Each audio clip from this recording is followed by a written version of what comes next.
Salut à tous, bienvenue dans ce nouveau tutoriel, j'espère que vous allez bien. Dans ce tutoriel, nous allons continuer avec notre formation sur Django REST Framework. Donc, nous avons déjà fait environ 34 tutoriels sur Django REST Framework. Donc, ce que nous allons voir dans ce nouveau tutoriel, c'est comment écrire la documentation d'une API. Durant tous ces 34 tutoriels, nous avons appris à écrire des API de diverses manières. Ok? Donc, lorsque nous écrivons une API, nous développons une API, c'est parce que cette API doit servir à faire quelque chose de spécifique. Et ce n'est pas toujours nous qui allons utiliser cette API. D'autres développeurs peuvent utiliser aussi cette API. Or, pour qu'ils puissent utiliser cette API d'une manière optimale, il faut qu'ils sachent exactement comment utiliser cette API. Maintenant, vous ne serez pas toujours là pour dire comment fonctionne votre API. Pour cela, il faut documenter l'API. Documenter l'API veut dire décrire exactement comment il faut utiliser cette API. Est-ce que cette API demande une autorisation? Est-ce qu'elle demande un type de données? Est-ce que pour utiliser cette API, il faut des paramètres? Quelle est la méthode qu'utilise votre API? Est-ce qu'elle fonctionne en post, en get, en patch, en put, en delete? Comment fonctionne exactement votre API? Est-ce qu'il faut une permission? Ok? Est-ce qu'il faut une autorisation? Vous voyez, quels sont les statuts que renvoie votre API? Ok? Si elle renvoie tel statut, si elle renvoie le statut 200, qu'est-ce que ça veut dire? Ok? Si elle renvoie le statut 201, qu'est-ce que ça veut dire? Si elle renvoie le statut 400, qu'est-ce que ça veut dire pour votre API? Ok? C'est ça, documenter son API. Par exemple, voici une API que nous avons développée ici. Voilà, cette API, elle fonctionne sur un modèle ViewSet. Ça veut dire qu'elle peut fonctionner en get, en post, en put, en patch et en delete, n'est-ce pas? Si je regarde le fichier URL, ça doit être dans le routeur. Voilà, c'est ça ici. On enregistre le modèle ViewSet dans le routeur. Donc, je vous apprends rien. Nous avons vu tout cela dans les tutoriels précédents. Donc, ici, on a enregistré ça. Ok, product B. Donc, je regarde ici. Voilà, c'est ça, au routeur. Donc, ça veut dire, pour avoir accès, il faut API version 1. Donc, on va regarder. Donc, je viens ici. Je mets le local host. Je mets API, virgule, version 1. Et là, je mets product. Et je tape entrée.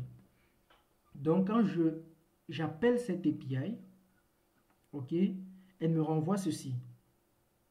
Ok?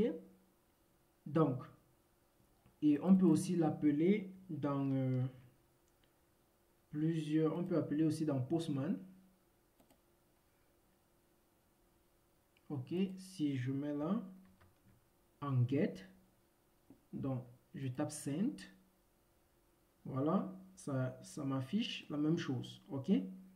Donc, en get, ça m'affiche la liste des produits. Ok? Ça m'affiche la liste des produits. Ça, c'est en get. Ici, on voit qu'on n'est pas connecté. Le statut, c'est 200. Ok, le statut, c'est 200. Et ça nous envoie la liste uniquement. Donc, quand on n'est pas connecté, aucune autorisation, on peut juste voir la liste des produits. Ok, ça, c'est une API libre.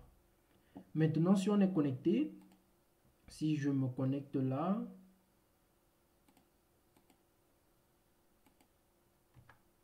je mets admin, je vais me connecter en passant par le admin. Là, ça sera ce qu'on va appeler quoi? Session Authentication. Authentication. Tant pour moi. Donc, une authentification par session. Ok, je suis connecté. Donc là, c'était comme ça. Si je descends jusqu'au fond, là, il n'y a rien. et on voit que ça fonctionne juste en get. OK? Comme je suis connecté maintenant par une session ici, si je rafraîchis ça, vous allez voir non seulement le nom de la personne qui est connectée apparaît là, et ici, si on descend, on va voir que là, on peut entrer des données, on peut créer des données. Si je clique sur un produit lambda là, on voit que je peux supprimer. OK? Je peux supprimer, je peux modifier des données. OK? Donc, maintenant, c'est bien beau, nous avons l'API, nous savons déjà, nous qui avons développé l'API, nous savons comment elle fonctionne. Mais nous devons mettre cette API à la disposition des développeurs, par exemple front-end. Donc, c'est eux qui vont consommer cette API, peut-être avec React. Donc, il faut qu'ils sachent exactement comment fonctionne cette API. OK? Maintenant, il existe plusieurs langages pour écrire la documentation des API. Mais celle que je vais utiliser dans ce tutoriel s'appelle Ramel. Pourquoi Ramel? Parce qu'il est simple à utiliser. Très simple. Donc, Ramel, si je viens là, Ramel, voilà comment ça s'écrit. Ramel, comme ça. Laissez-moi commenter ça. Ramel, c'est RESTful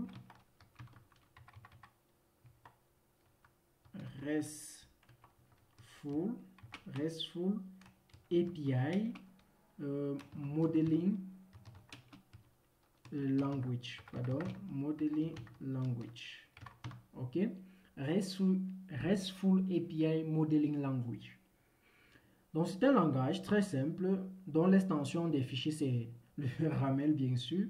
Donc on peut mettre produit.ramel. OK? Donc c'est ce qu'on va faire. Donc je vais chercher s'il y a template ici. Non, pas du tout. Donc on va créer un dossier qu'on va appeler template. OK, avec S. Et ici, on va créer un autre qu'on va appeler V1U, la première version. OK, et dans cette première version, on va créer un fichier qu'on va appeler product.ramel. OK, product.ramel. Donc, c'est ici qu'on va écrire, on va décrire comment fonctionne notre API, donc, ou bien nos API. Maintenant, quand on écrit cela, on veut que cela soit disponible dans un navigateur. Pour cela, il faut générer la version HTML de ce code. Pour cela, il y a un générateur. OK? Un générateur. Donc, un generator en français, c'est un peu bizarre, ça sonne bizarre. Un generator. Donc, il nous permet en fait, comme un passeur, quoi. Ça va nous permettre donc de prendre notre code Ramel, lui faire passer dans le passeur qui est le passeur, et après le passeur, il va avoir un générateur. Donc le passeur, donc, il va avoir tout ce qui est, comment on appelle ça, tokenization, et il va avoir le passeur, et ensuite on va avoir le generator. Donc ça va générer dans la partie, ça va générer la version HTML du code Ramel que nous venons d'écrire. Donc, en fait, c'est ce qui se passe en arrière. Donc, premièrement, on va écrire du code Ramel. Deuxièmement, il faut transformer ce code-là en fichier HTML. OK? Donc, Ramel est très simple, comme je disais au départ, à prendre. Si vous partez sur Google, vous tapez juste Ramel. OK? Vous tapez Ramel. Maintenant, voilà le site de Ramel, très simple. Donc, vous pouvez apprendre Ramel en maximum 2 jours. OK, maximum. Ça veut dire si vous êtes tellement lent, vous pouvez apprendre en 2 jours. OK, personnellement, j'ai appris Ramel peut-être en 2 heures de temps. OK, donc si vous êtes tellement lent, Ramel, c'est 2 jours. Donc, vous allez juste lire. Ils ont bien fait ça. Le premier tutoriel qui est là, ça c'est le premier tutoriel. Vous devez lire simplement. Et ensuite, il y a le deuxième tutoriel. Mais c'est pas grave si vous ne comprenez pas comment ça fonctionne. vous allez demander dans la partie commentaire que je fasse un tutoriel seulement sur Ramel. Mais dans ce tutoriel, je vais quand même vous montrer comment déjà utiliser Ramel. Nous allons écrire une petite documentation ensemble. Ok, donc ne vous gênez pas. Voilà.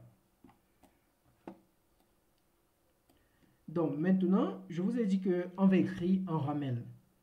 Maintenant, il faut donc un générateur, ok, ou bien un interpréteur qui va prendre ce code Ramel et nous donner la version HTML, parce que Ramel est bien vrai, comme vous voyez déjà un peu la syntaxe de Ramel là, vous voyez que là, il n'y a que nous qui allons comprendre un peu comment ça fonctionne. Comme je vais vous expliquer dans un instant, mais si on donne cela à quelqu'un, il risque de ne pas vraiment comprendre.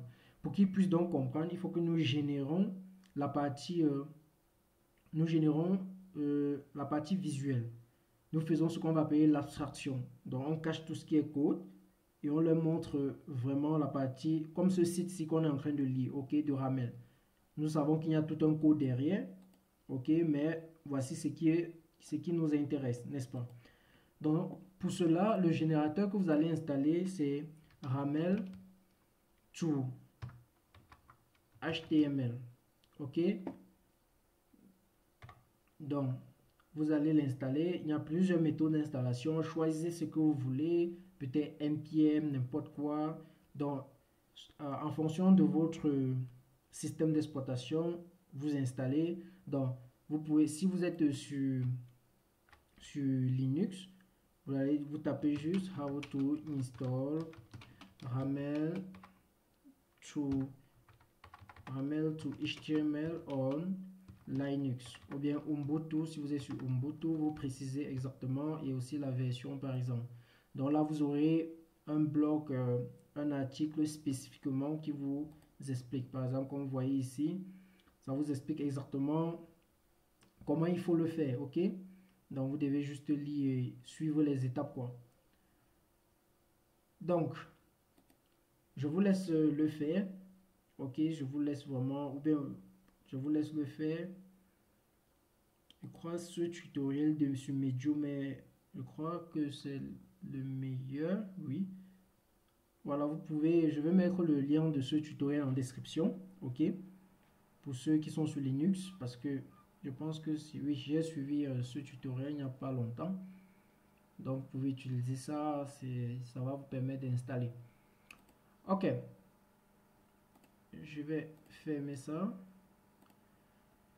Donc ici, première des choses qu'il faut faire quand vous êtes sur Ramel, il y a ce bout de code qu'il faut copier, coller simplement. Et je vous explique. Donc, je colle là. Donc ici, ceci est obligatoire. Ça permet d'indiquer qu'il s'agit de Ramel. OK? Maintenant, ici, c'est le titre de votre application. Donc ici, on va dire e-commerce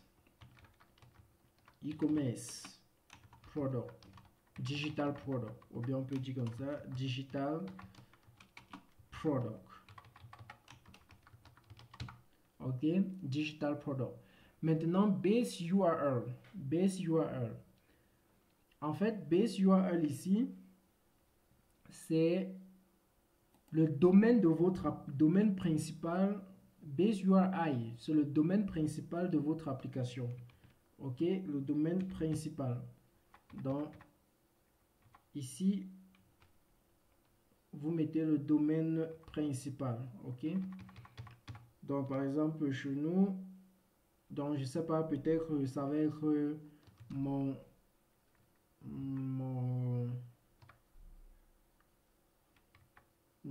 ecom.com, peut-être quelque chose comme ça. Ok, tout simplement. Maintenant, après ça, on va mettre API. Ok, slash. Voilà. Ça veut dire que pour avoir les API, il faut mettre ce domaine-ci. Ensuite, il faut le mot API. Ensuite, il faut la version. OK? Et pour nous, ça serait la version 1. OK? Donc, il faut mettre version 1. Si on veut avoir la version 2, on remplace juste ici Ok, donc ici on met 2, ça va remplacer ici par 2. Exactement.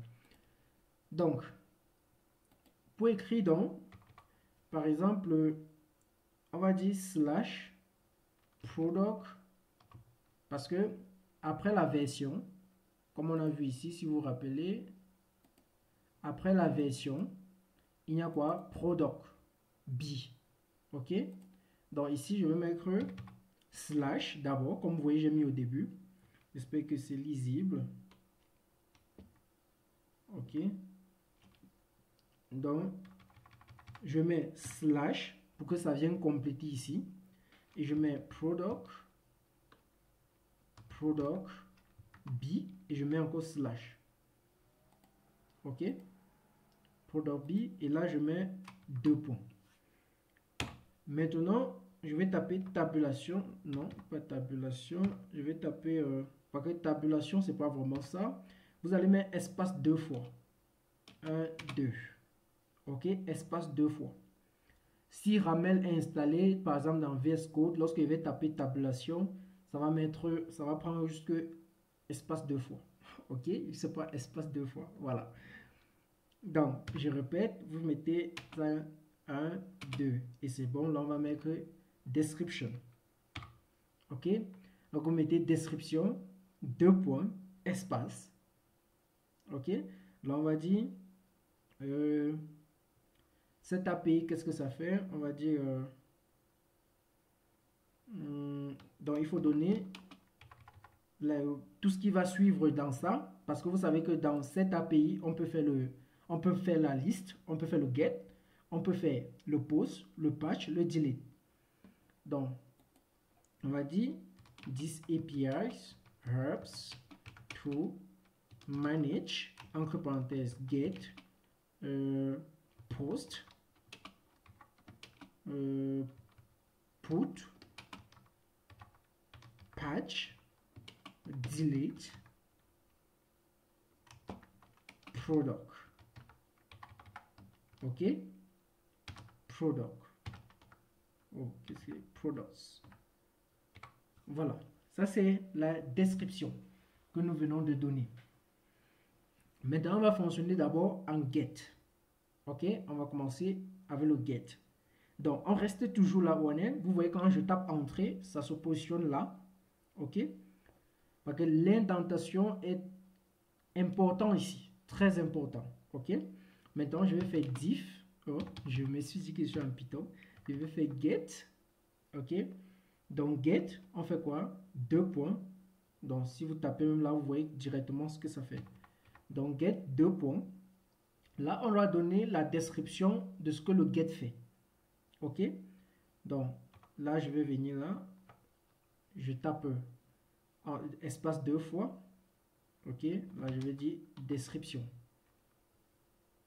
Get des list of product. Ok, avoir la liste des produits. Ok, là je tape entrée. Maintenant, est-ce que il y a un type de, est-ce qu'il y a un format précis pour les données? Oui. Est-ce qu'il y a des autorisations? Oui. Donc je vais donc faire ce qu'on va appeler le header. Ok, dans le header. Et tout ça est expliqué dans les tutoriels. Donc, si vous regardez les tutos, si vous lisez, vous allez voir que tout ce que je vous dis là est expliqué ici. Je crois que les headers, c'est dans la deuxième partie du tutoriel. Donc, si je pars à la deuxième partie,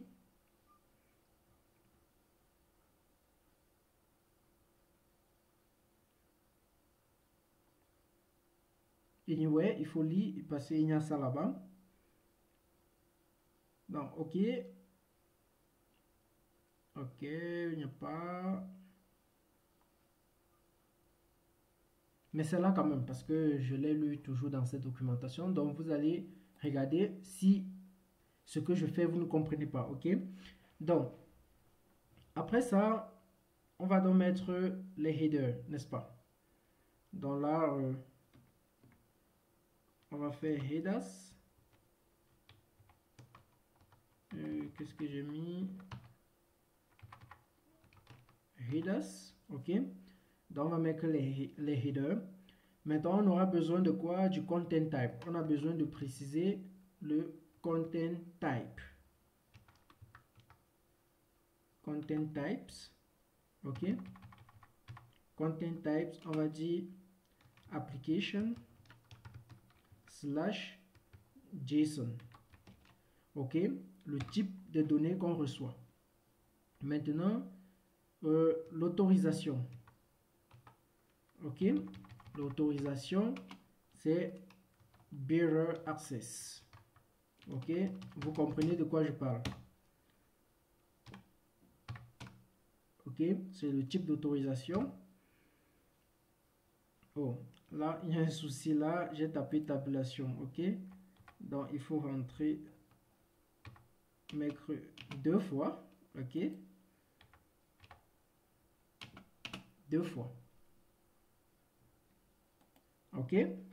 Voilà. Après, maintenant les headers, s'il y a les query paramètres, il faut mettre query, donc query parameters. C'est quoi les query parameters? Dans le get, faut bien comprendre, dans le get, vous pouvez, donc dans le get, ça affiche la liste. Peut-être que vous voulez filtrer, permettre à l'utilisateur de filtrer, ok. Peut-être en fonction du nom, ok, en fonction, je sais pas, de n'importe quoi. Cela, si il faut filtrer en fonction du nom, de la description, là, il faut donc mettre dans les query paramètres.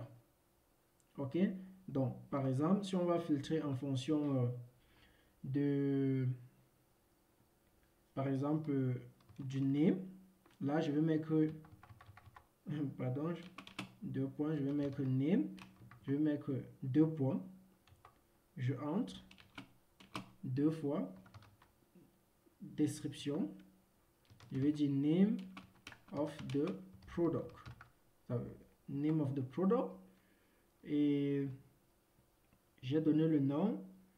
Maintenant le type de données, le type c'est un string, ça doit être un string.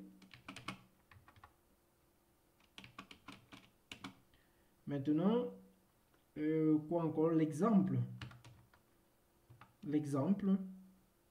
donc comme exemple, on peut, de ce qu'on peut entrer, on va dire par exemple, j'ai mis, on va dire par exemple orange, ok. Ça c'est l'exemple, voilà. Donc ça c'est un query paramètre, il n'est pas obligatoire. S'il était obligatoire, on va dire require et on va mettre true si c'était obligatoire, mais c'est pas obligatoire. Voilà. Donc après avoir écrit cela, il faut donc une réponse, ok. Donc on va venir ici, on va mettre response. Donc dans la réponse à 200, donc ça c'est le statut. Dans la réponse, le statut 200. Qu'est-ce que le statut 200? Qu'est-ce qu'il faut mettre? Ok. Donc c'est exactement ça. Si vous regardez ici, ok. Voilà, vous allez voir ici, par exemple à post, il y a un query qu'on peut faire. Maintenant le corps, parce qu'on est à post, on va arriver là, je cherche un get. Vous allez voir à get, quand il n'y a pas de query parameters, on ne met pas, ok, et on donne directement la réponse, ok. Simplement donc 200, ça c'est le code, body et le type, ok. Et là on donne l'exemple. Je pense que c'est clair. Donc on va mettre là 200 body, ok, application JSON,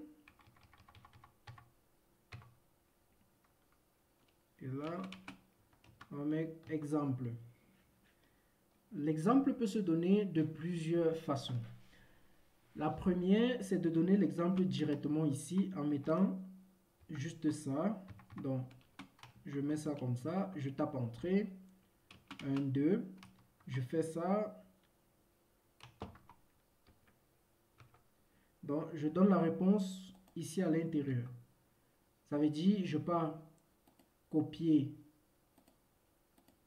je copie quelques éléments ici, comme ça, comme ça.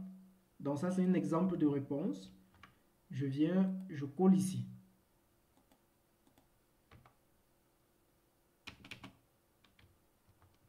Donc, c'est un peu ça.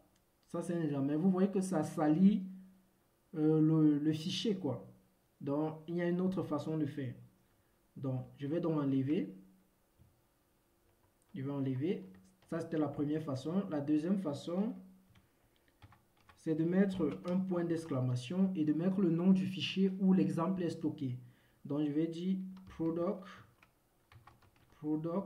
list dot JSON. OK? Point JSON. OK? Parce que c'est la donnée de sous forme de JSON. Et je vais créer donc cela juste ici à côté de product. Donc là, je vais dire nouveau. Je vais mettre product list dot JSON. OK? Cool. Donc, et là, je vais donc venir, peut-être même dans Postman. Je vais copier tout ceci. OK. Voilà. Je vais copier ça et je colle là. Donc ça, c'est un exemple du résultat que je précise à celui qui va utiliser mon API. Que voici comment les résultats se présentent. OK? Et là, il va savoir comment donc lire l'API. OK? Par contre, c'est que ici, ça c'est un objet. Et là, c'est un objet. Donc, il sait déjà comment l'objet est constitué. Les propriétés de l'objet. OK? Voilà. Donc, voilà. Maintenant, il y a d'autres codes. Je vais copier-coller pour ne pas perdre assez de temps.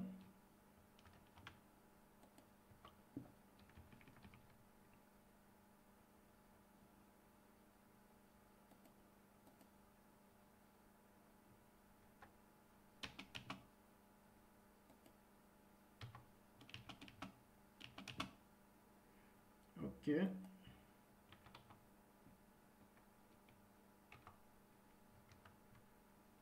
Donc là, par exemple, ça c'était 200 pour dire que, par exemple que ça a été fait avec succès et on envoie la liste. Maintenant, on va mettre par exemple 404. Ça c'est un autre code pour dire par exemple que c'est vide. OK? Donc, je vais venir, j'enlève ça. Et je mets juste ça. Je tape entrée.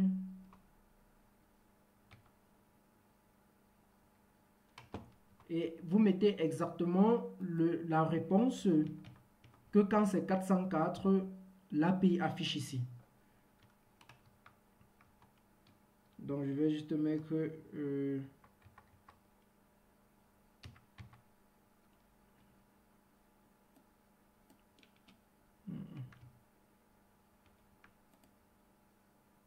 vraiment l'indentation avec Ramel, c'est compliqué, hein?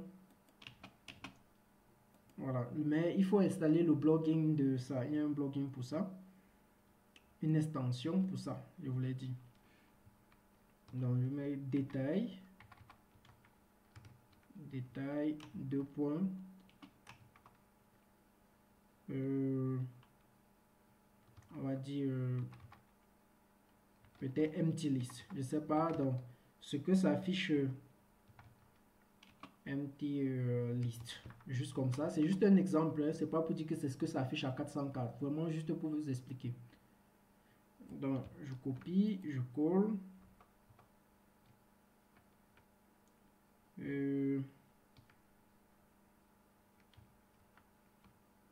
peut-être à 403. Donc, on va juste faire l'expérience là. Donc, je vais venir ici. Je peux faire quoi?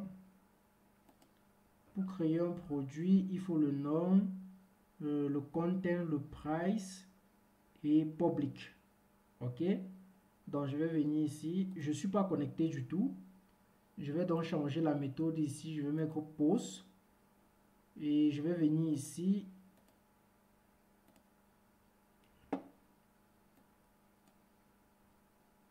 Row, JSON. Ok. Pour voir un peu.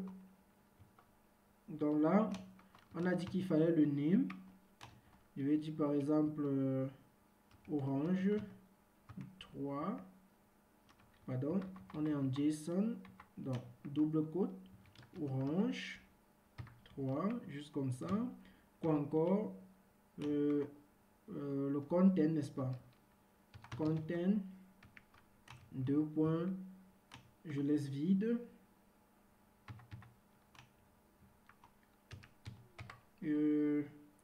Quoi encore? Le price,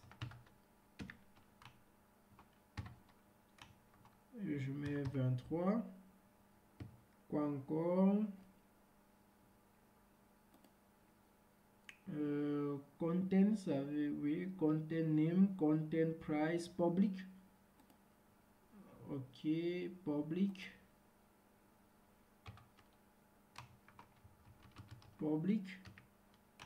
Je mets false. Ok. Et là, si je suis en poste, n'est-ce pas? Je suis pas connecté sur ce client. Donc si je fais ça, vous voyez, ça a 400. Regardez l'erreur. 403 forbidden. Ok. Interdit. Et voilà les détails de l'erreur. Ok. Donc je copie ça.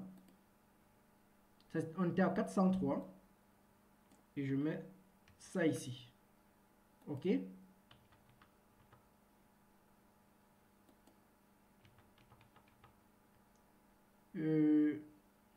Donc ça c'est quand on n'a pas la permission, l'authentification, quand on n'est pas authentifié.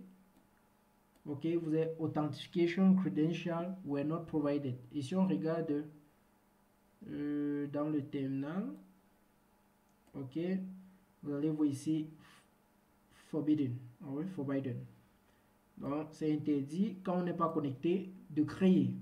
Ok, pour créer, il faut être connecté, n'est-ce pas? Et avoir la permission nécessaire. Il y a encore d'autres, par exemple, il y a 401, vous dit que on n'a pas la permission. Donc on est connecté, mais on n'a pas la permission. Donc il faut lister tous les codes ici. Ok, tous les codes nécessaires, c'est à lister. Voilà.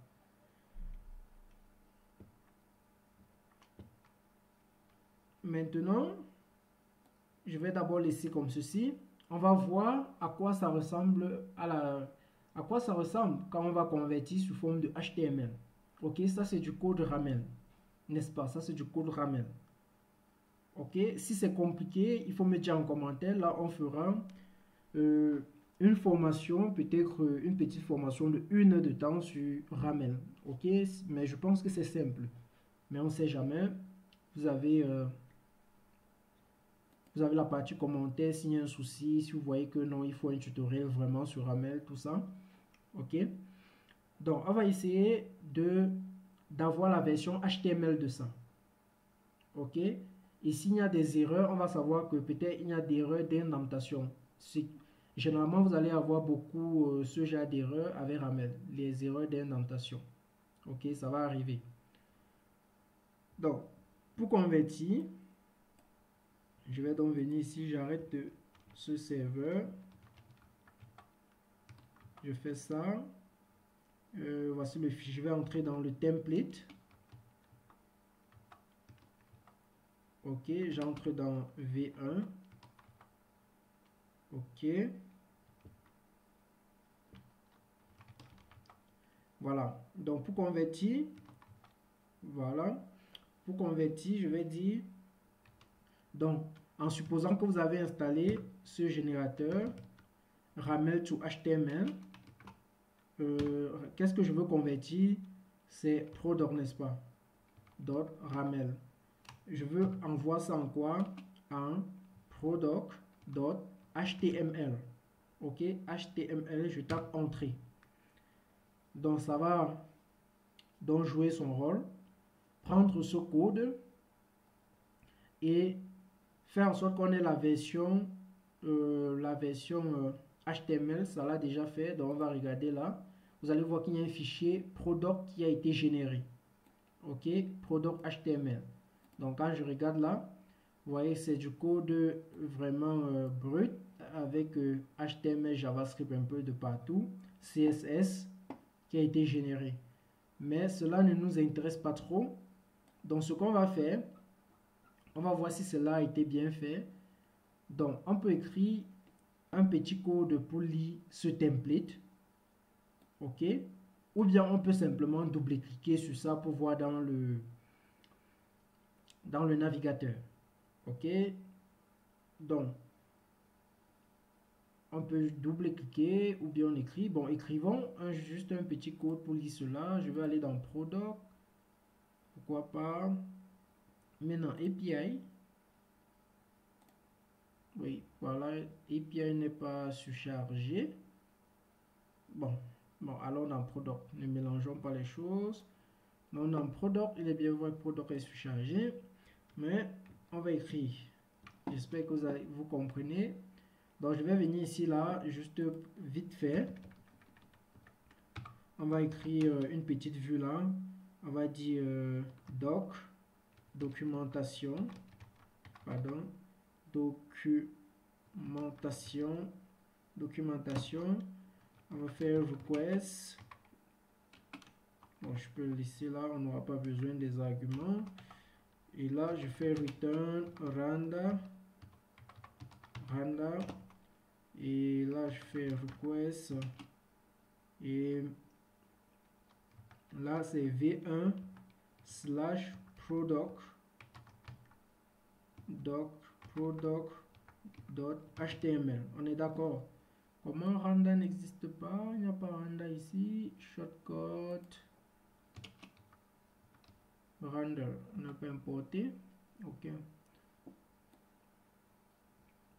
Donc, c'est ça. Donc, je vais l'insérer quelque part ici, dans un URL ici. Donc, vite fait.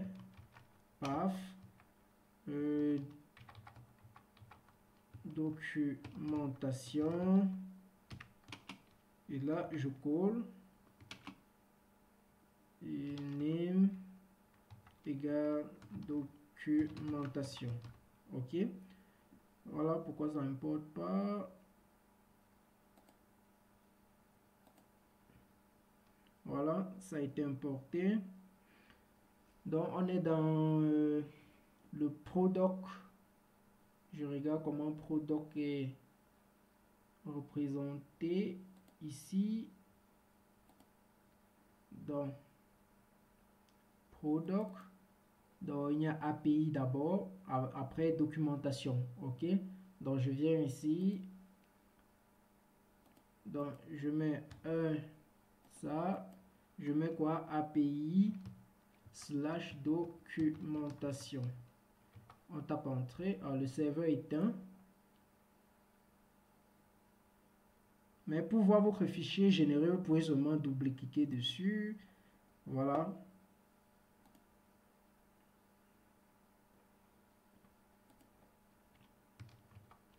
CD backend. CD Donald. Ok. Python manage. Deploy run server.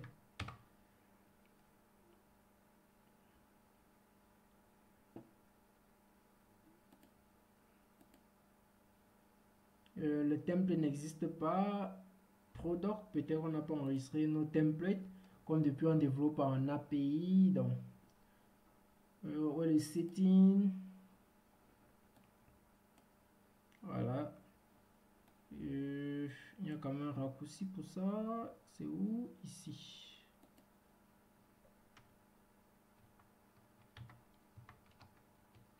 template. J'espère que ça va le reconnaître. Voilà, ça lui est reconnu. Donc, voilà le template que nous avons généré. Ok, voilà le template que nous avons généré.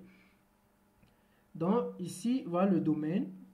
On sait qu'après, il faut mettre la version. Comme vous voyez ici, version require, version 1. Donc, ici, il faut mettre la version 1. Ok, après slash, il faut mettre le product. Et ici, c'est ça un peu, product bees. Quand on va créer d'autres, ça s'affiche ici, dans les différents chemins d'accès. Donc, vous voyez ici la description. This API helps to manage. Ok, manage, entre parenthèses, get, post, push, path, delete, products. Et voici la première méthode que nous avons écrit, le get. Si je clique dessus, cool. Quand je clique dessus, on a get the list of products. On a les headers. Content type, ça dit que l'application doit être de type JSON. L'autorisation. Oh, ici, il ne faut pas d'autorisation. OK? Ici, en get, il ne faut pas d'autorisation. Donc, c'est inutile de mettre autorisation. On se comprend, n'est-ce pas? Donc, on peut l'enlever. Donc, si je veux l'enlever, je rentre dans le fichier ramel. Il se trouve où là? Ramel. Il était dans template, n'est-ce pas? Ok, donc je cherche template et je cherche ramel. Donc tout ce que j'ai à faire, c'est d'enlever l'autorisation pour le get. Il n'y aura pas d'autorisation. Quand j'enlève l'autorisation, ça veut dire que je viens de modifier le code. Quand je modifie le code, qu'est-ce que je fais? Je recompile. Ok, là, c'est bon. Ici, si j'actualise, ok, vous voyez qu'il n'y a plus autorisation. Maintenant, query parameter, ça veut dire on peut faire les filtres ici et on peut faire les filtres avec le nom. Ok. Et ici, on a mis, ça a pointé que require c'est true. Or, ce qui n'est pas vrai. Ok. Donc, pour cela, il faut mettre require 2.false. Ça veut dire que par défaut, c'est à true. Ok. Voilà. Et vous voyez que c'est du type string. Maintenant, la réponse. La réponse, on voit ici que notre fichier n'a pas été pris en considération. Notre fichier que nous avons pointé. Donc, on va regarder pourquoi. Donc, je vais descendre. Je regarde d'abord le nom du fichier. Product-list.json. Et je viens ici. Product, c'est la même chose. Oui. List.json. Apparemment, c'est un problème de syntaxe. C'est pas. Donc, si peut-être c'est un problème de syntaxe, donc je regarde directement la documentation pour voir comment il pointe cela. Peut-être que j'ai mal pointé.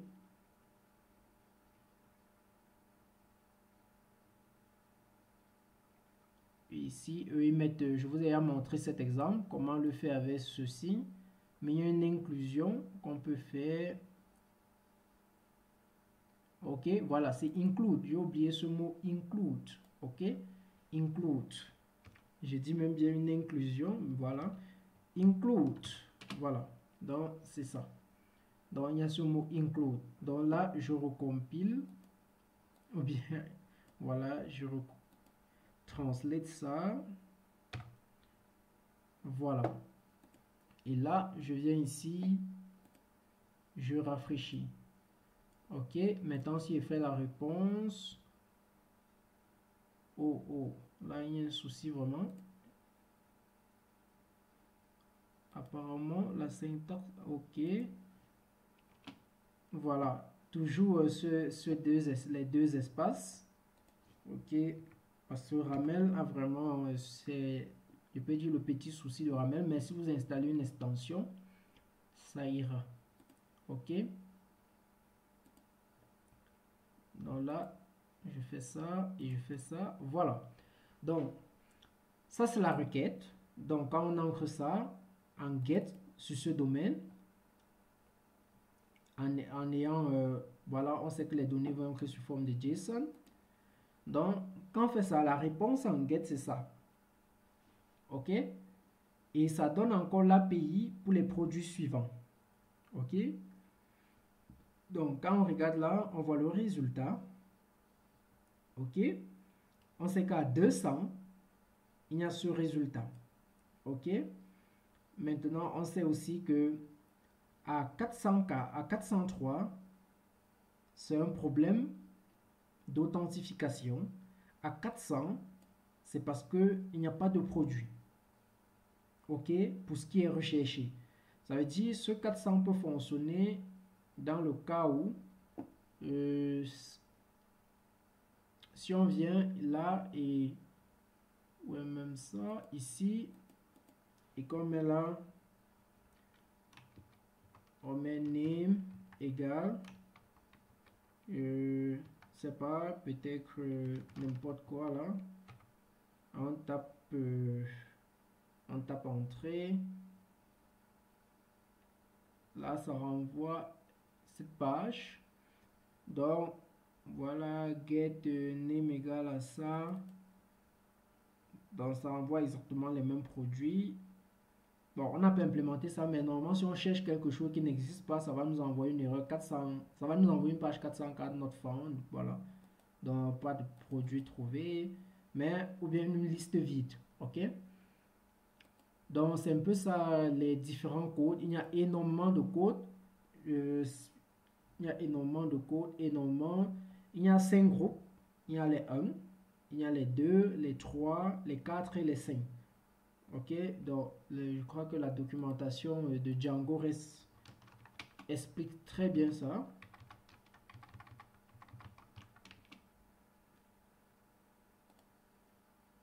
Ok, donc je pense même que je vais faire un tutoriel dessus pour tous ces codes là.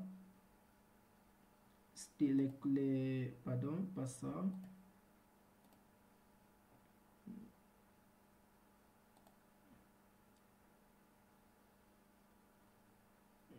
Voilà, vous voyez, il y a les 100, ok, les 2xx, ok, 200 pour ok, created, accepted, il y a les 300, ok, pour les redirections, il y a les erreurs, ok, client error, puis 400, 400, voilà, ainsi de suite.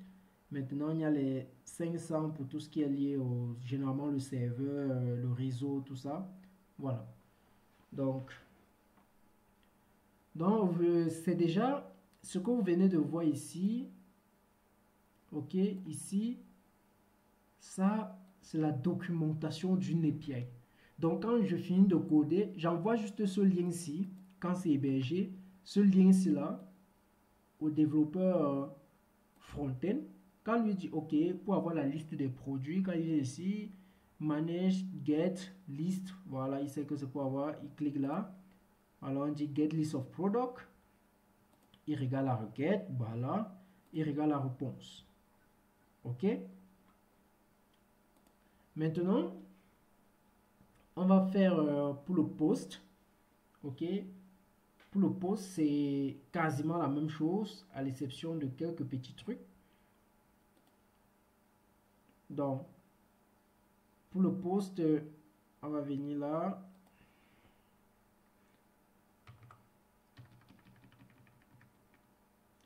On se rassure qu'on est bien aligné.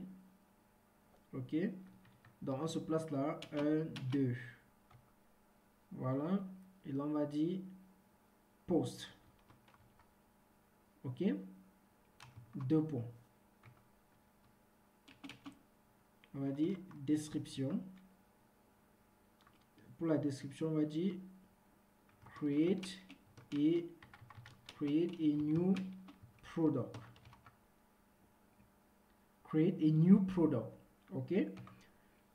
Voilà. Maintenant, on peut aussi, pour cela, on doit aussi entrer les headers.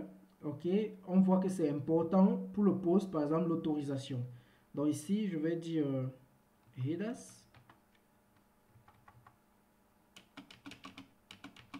Là, je vais dire content type, qu'est-ce que j'ai écrit? C'est avec C majuscule, content type. Ok, content type, on va dire application slash JSON. Maintenant, authorization, on va dire bearer access. Ok, ou token access, bearer access, en fonction de ce qu'on écrit dans le code, n'est-ce pas? Nous avons vu, par exemple, on avait mis avec bearer. Ok, donc on précise. Maintenant, après ceci, après ça, ici, il faut mettre, par exemple, le query paramètre, mais ici, ça sera pas le query paramètre. Ok, ici, le query paramètre, c'est pour la recherche, mais ici, on est en train de vouloir créer. Ok, on est en train de vouloir créer. Donc, ça va être quoi? Les properties. Properties. Donc, properties. Donc, je crois que vous voyez la différence. Et Ramel, je pense que Ramel explique ça dans le post, si je ne me trompe pas. Dans un souci, vous regardez juste la documentation. Par exemple, vous voyez ici, après le get, on peut aller, par exemple, pour voir les détails d'un produit. Ok, donc on met juste ça. Donc je pense que, donc on met juste l'ID. Et c'est le cas ici. Vous voyez que quand je clique ici, par exemple, c'est juste l'ID. Pardon, si je rentre là.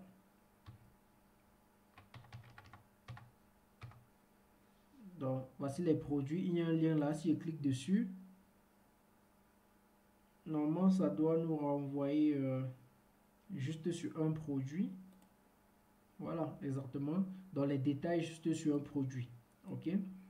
Donc, vous voyez que c'est le ID juste detail. OK? On peut écrire aussi la documentation de cela. OK? Juste en ajoutant ce que nous avons écrit. Donc, je vous laisse faire cela. Je voulais vous montrer où se trouve le post ici.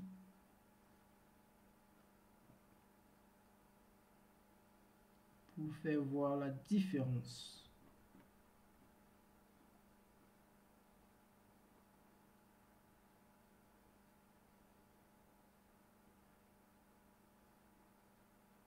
Voilà, je vois le post que non, ici ils prennent. Parce que même en post, on peut filtrer, n'est-ce pas? On peut filtrer en post.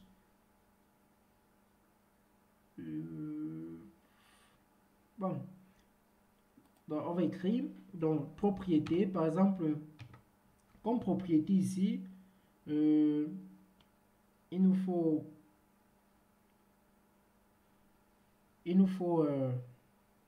le nom du produit en question. Ok, le content, donc tout ce qu'il faut pour créer un produit, quoi. On doit mettre ici. Avant, je crois qu'il y a un body, si je ne me trompe pas, il y a body. Oui, avant propriété. Avant propriété, il y a le corps. Body, oui.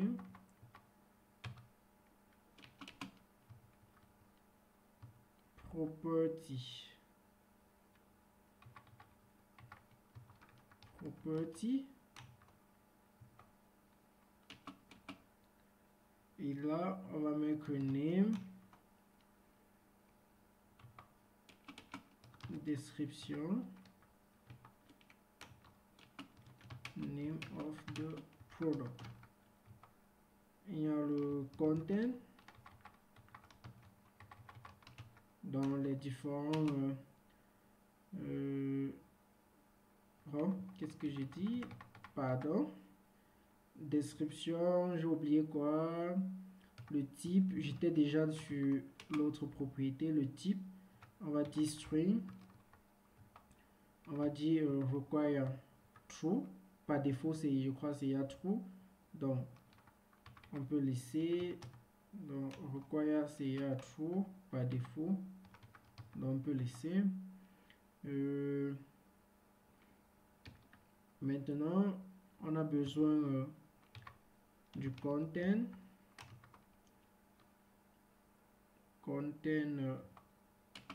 Description aussi. On va dire product description. On va dire type string, le type string. On va dire require, c'est trop. Maintenant, on a besoin aussi du prix. Price.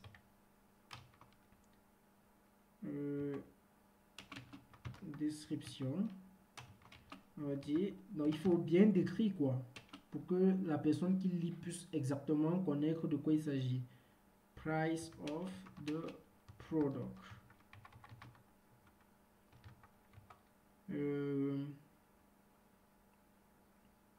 Ici, c'était quoi? Content.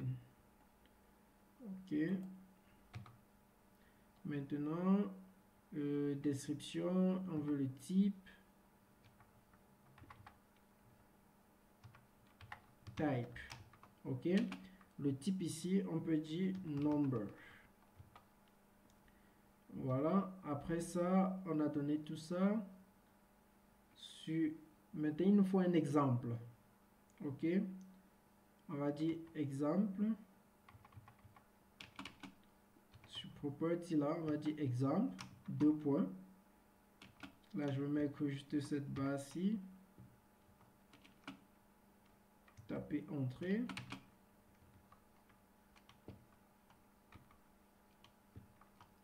Je vais prendre l'exemple que nous avons mis ici. Là, je vais juste copier cet exemple ici. Donc ça, c'est l'exemple des données que l'utilisateur doit envoyer.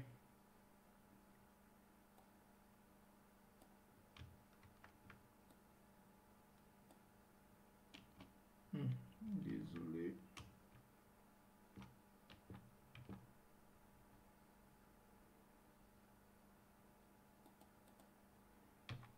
Voilà. Maintenant, on va aller body. On va dire response. Donc la réponse. Pardon. On va aller à 200 d'abord. À 200. Donc, on va dire application slash JSON. Après, on va dire exemple. Je vais juste mettre ça. Quand on crée, quand on a fini de créer, qu'est-ce que ça nous renvoie? Ça nous renvoie le même produit qu'on vient de créer, mais peut-être avec l'ID en plus. Non, pas seulement. Peut-être qu'on ne veut pas montrer l'ID de produit, mais on sait que ça nous... Bon, quand on crée, il n'y a pas public. Ok, c'est par défaut que public est fait, mais la réponse, il n'y a public. Parce que par défaut, public est à false. Ok, vous dites que le produit par défaut est à false. Voilà. Peut-être on peut aussi décider d'afficher le ID. Je ne sais pas, on va regarder dans le sérialiseur ce que nous avons mis. Si le sérialiseur fait partie, voilà, on voit que la réponse, il y a énormément de choses.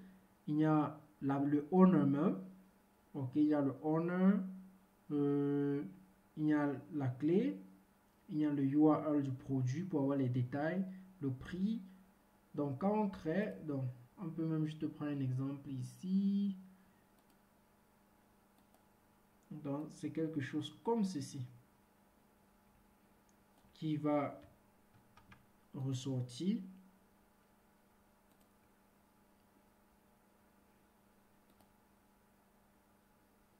Donc, comme je l'ai dit, il faut être le plus clair possible et le plus précis possible. Donc, d'après notre sérialiseur, voici ce qui va sortir en fait. Maintenant, pour ne pas embrouiller l'utilisateur, ici on voit que la clé primaire c'est 9. Le nom c'est quoi?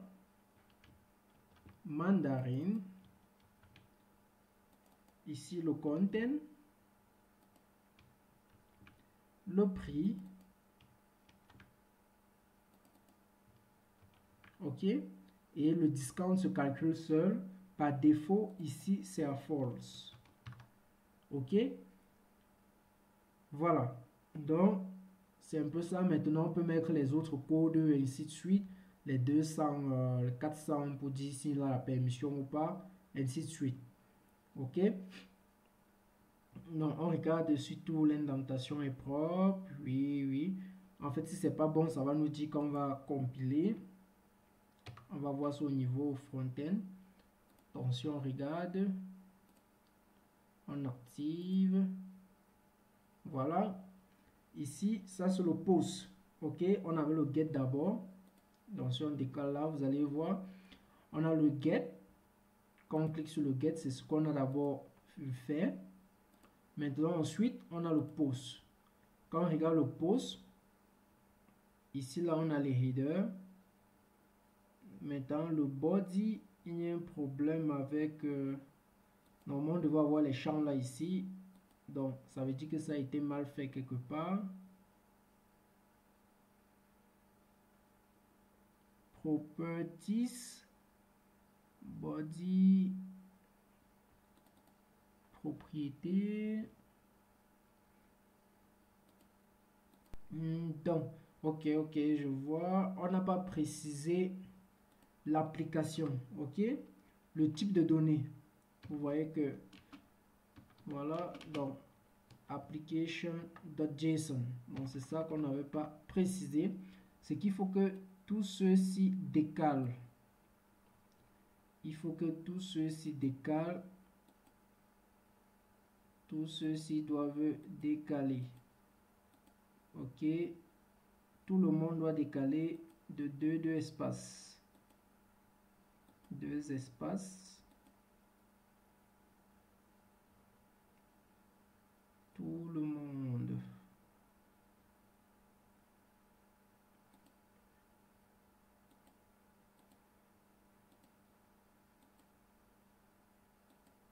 Donc là, je fais 1, 2. OK. Là, c'est bon. Là, on va recompiler. Maintenant, si on regarde, voilà, vous voyez que les données sont sorties. Vous allez voir ici, name require, content require, price require. Et voilà l'exemple qu'on les demande d'envoyer. OK, donc pour créer un produit, il faut entrer ça. Et la personne doit être connectée, doit être authentifiée. OK, et donc voilà, il doit avoir l'autorisation. Donc la réponse n'est pas là aussi. Donc il y a un problème sur la réponse. Donc on a 200. Donc la réponse est quasiment la même chose qu'ici. Donc j'ai oublié body. J'ai oublié body. Ok, ouais. Carrément. Donc body. Donc il faut décaler tous ces gens-ci de 2 espaces.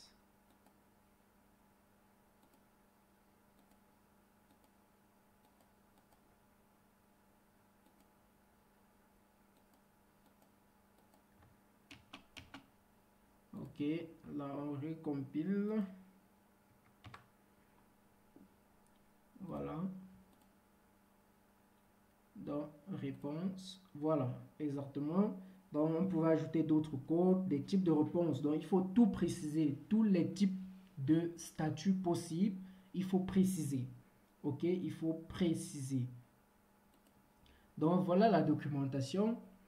Donc on va pas trop entrer à l'intérieur. Donc voici il y a une documentation. Quand la personne va faire, c'est la même chose pour faire le patch. Vous devez dire ce qu'il faut quand on veut faire le patch. pour faire le delete, ainsi de suite.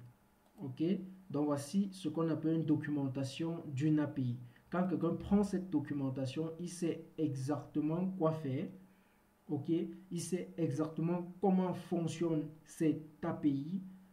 Et à partir de la description qu'on a mis ici, il doit savoir comment répondre à l'utilisateur quand l'API le renvoie un statut 403.